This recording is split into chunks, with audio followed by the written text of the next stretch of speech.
안녕하세요. 반갑습니다. 오늘 마지막 시간에는 구약 성경 전체의 구속사적인 의미를 살펴보도록 하겠습니다. 먼저 오경에 나타난 구속사부터 시작하겠습니다.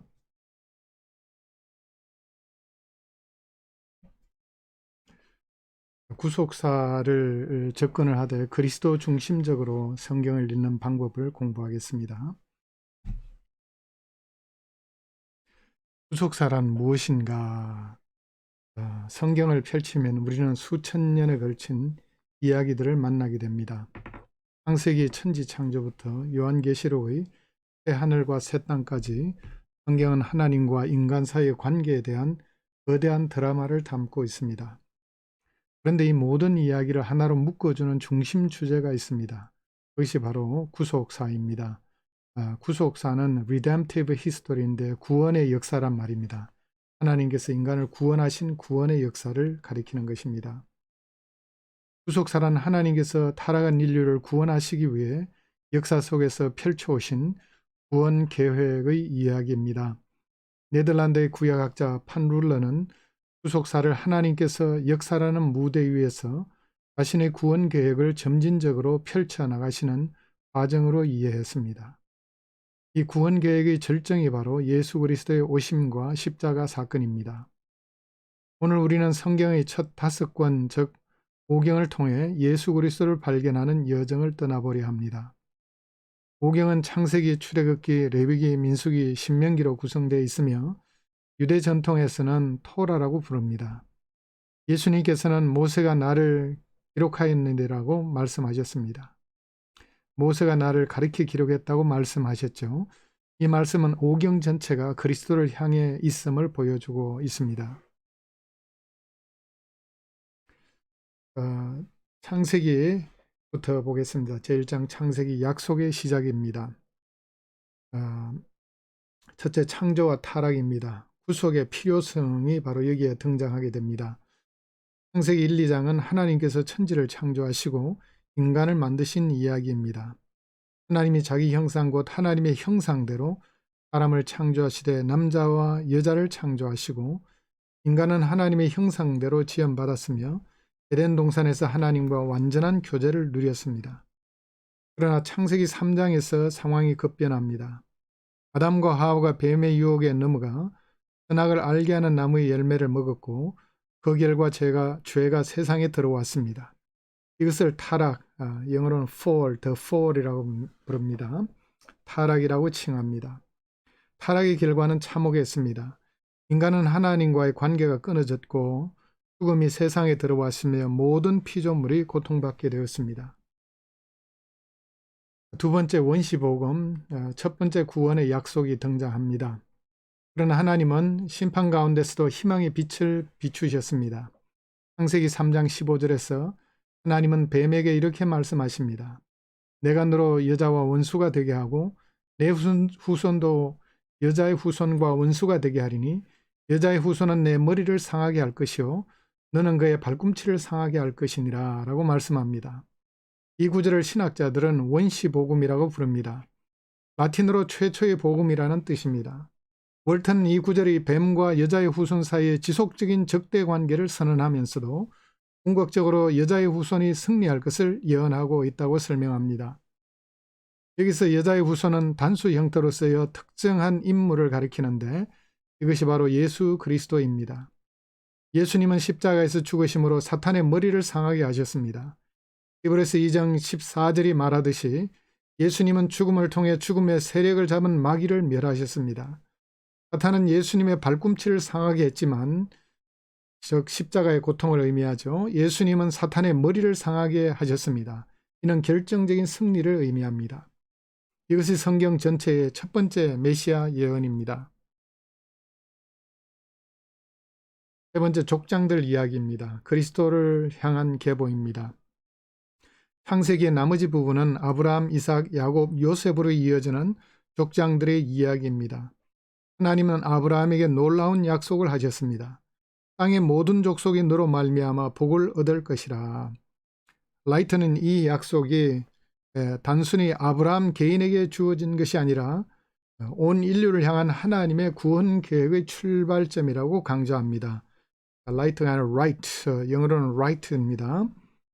자, 그래서 WRIGHT, 영어로는 그렇게 씁니다. 저자 이름. 아브라함의 생애에서 가장 극적인 장면은 창세기 22장에 나오는데요. 모리아산에서의 이삭 번제 사건입니다.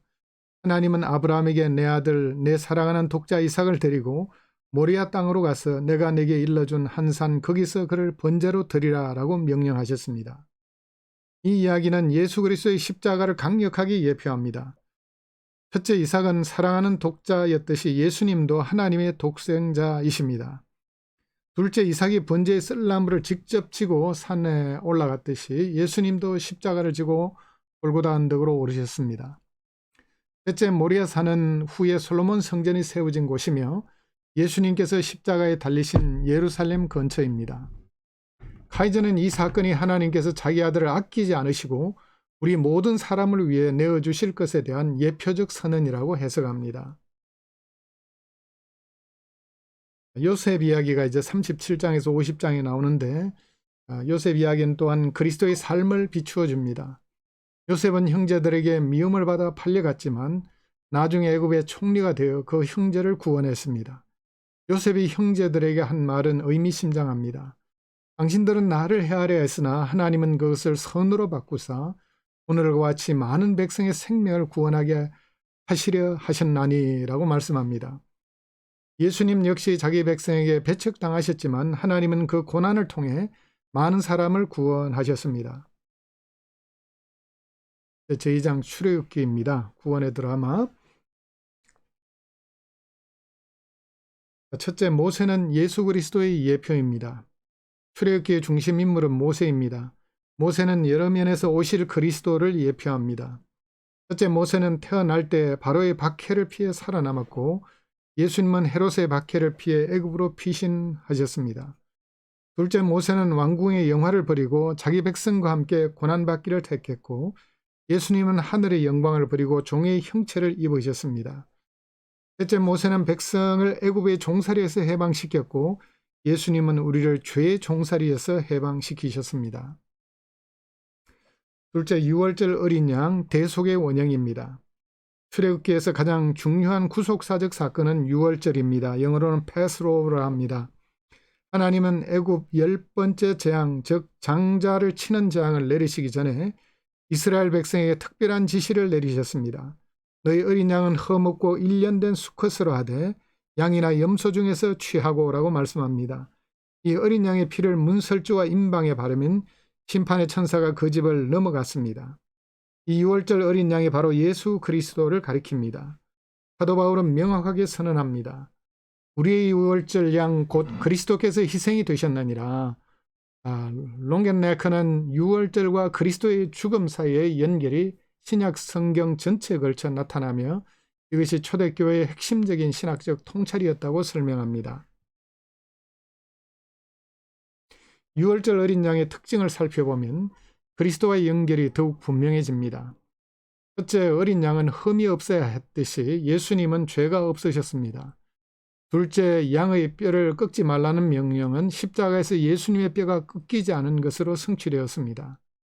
셋째, 어린 양의 피가 심판에서 구원했듯이 그리스도의 피가 우리를 죄의 심판에서 구원합니다. 제3장 레위기입니다. 제사와 화목. 레위기는 많은 독자들에게 가장 읽기 어려운 책으로 여겨집니다. 그러나 구속사적 관점에서 레위기는 보물창고와 같습니다. 레위기의 제사 제도 전체가 그리스도의 사역을 가리키고 있기 때문입니다. 첫째, 5가지 제사와 그리스도입니다. 레위기 1장에서 7장에는 5가지 제사가 소개됩니다. 언제나 하나님께 전적으로 헌신하는 것을 상징하며 예수님의 완전한 순종을 예표합니다. 소제는 곡식으로 드리는 제사로 예수님의 흠없는 삶을 상징합니다. 화목제는 하나님과의 교제를 회복하는 제사로 예수님을 통한 화목을 보여줍니다. 속죄제와 속건제는 죄를 용서받기 위한 제사로 예수님의 대속적 죽음을 가리킵니다. 모든 피 흘림의 제사는 피 흘림이 없은 즉 사함이 없는 이라는 원리를 보여줍니다. 그러나 히브리서 기자는 이렇게 설명합니다. 황소와 염소의 피가 능히 죄를 없이 하지 못하느니라. 구약의 제사들은 완전한 것이 아니라 오실 완전한 대제사장 예수 그리스도를 가리키는 그림자였던 것입니다. 두 번째, 대속죄일, 구원의 정점입니다. 레위기 16장의 대속죄일, 히브리어는 용키푸르라고 합니다. 대속죄일은 제사 제도의 정점입니다.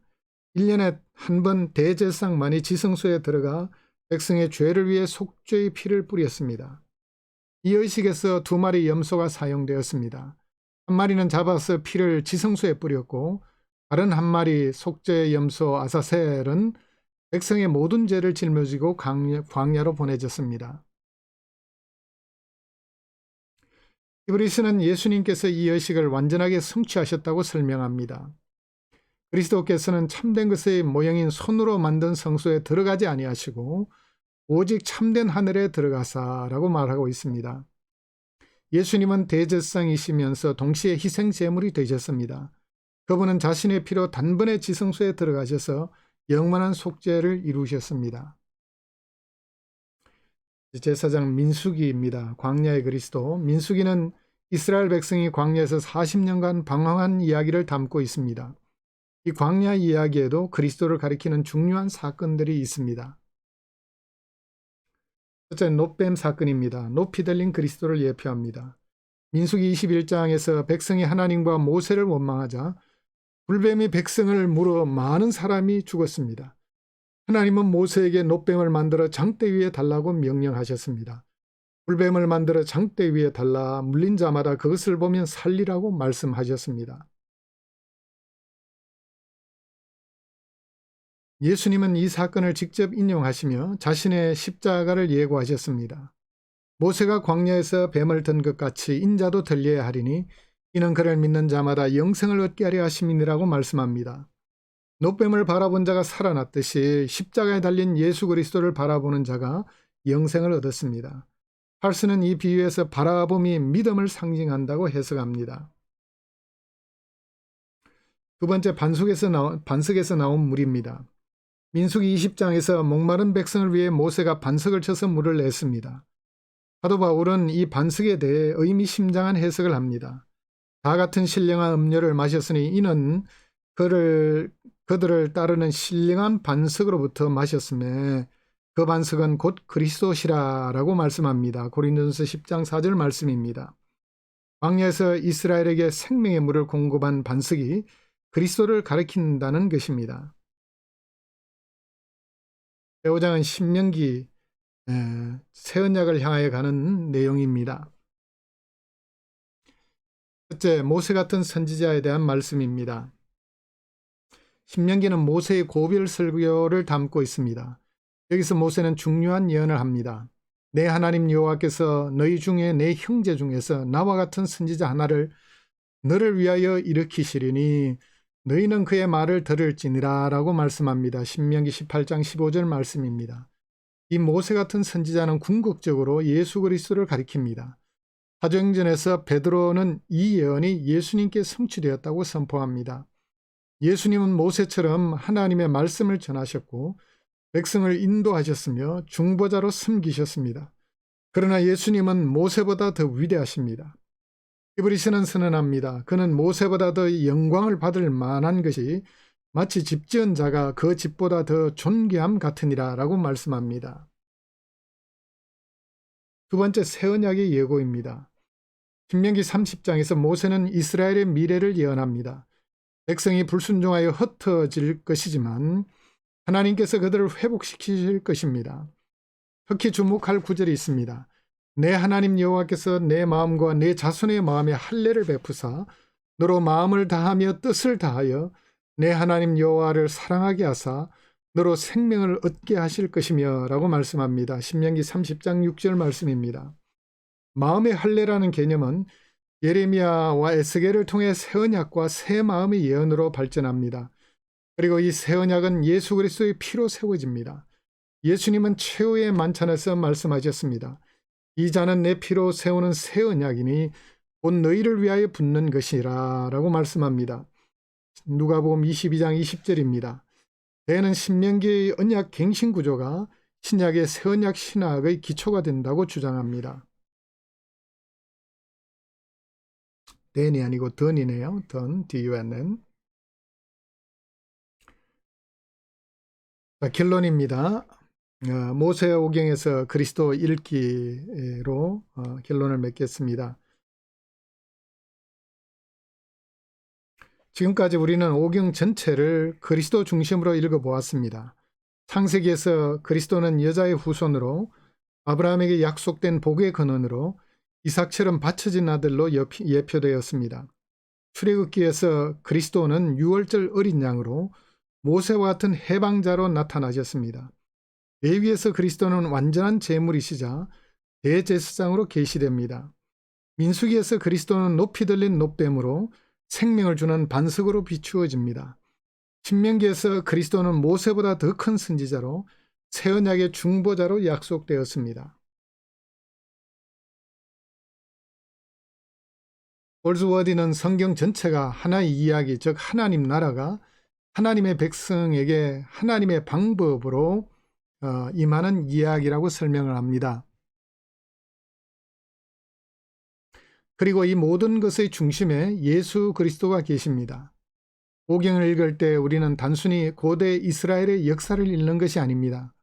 우리는 우리 자신의 구원 이야기를 읽고 있는 것입니다. 예수님께서 부활 후 엠마오로 가는 두 제자에게 하신 일을 기억합시다. 모세와 모든 선지자의 글로 시작하여 모든 성경에 쓴 바 자기에 관한 것을 자세히 설명하시니라. 누가복음 24장 27절입니다. 오경을 읽을 때마다 우리도 이 엠마오 도상의 제자들처럼 그리스도를 발견하고 마음이 뜨거워지는 경험을 하게 되기를 바랍니다. 성경 전체의 중심은 하나님 나라 이야기인데 하나님의 백성에게 하나님의 방법으로 계시를 하고 있는데 그 중심에는 예수님께서 계십니다.